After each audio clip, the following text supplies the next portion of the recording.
এবার প্রেমের টানে নয় বন্ধুত্বের টানে বাংলাদেশে এলেন তাইওয়ানের যুবক। আসসালামু আলাইকুম। কেমন আছো? আমি বাংলাদেশ ভালোবাসি। 3000 কিলোমিটার পথ পাড়ি দিয়ে বাংলাদেশি বন্ধুর কাছে আসা এই ভিনদেশি যুবককে এক নজর দেখতে ভিড় করেছেন স্থানীয়রা। বিরল ঘটনার সাক্ষী হতে পেরে নিজেকে ভাগ্যবান মনে করছেন অনেকেই। ছেলের টানে মেয়ে আসে, মেয়ের টানে ছেলে আসে আমরা জানি, কিন্তু বন্ধুর টানে যে বন্ধু চলে আসে এটা আজকে আমরা দেখলাম। বাস্তবে না দেখলে বিশ্বাস করতাম না।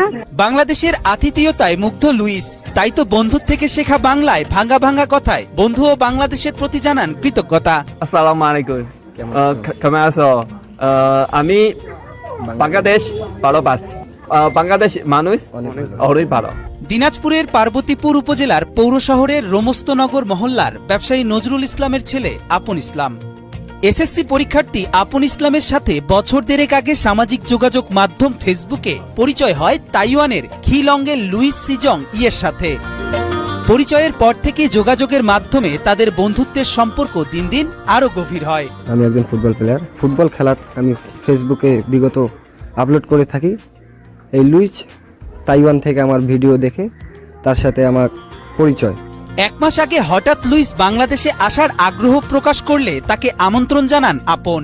বন্ধুর আমন্ত্রণে 3108 কিলোমিটার আকাশপথ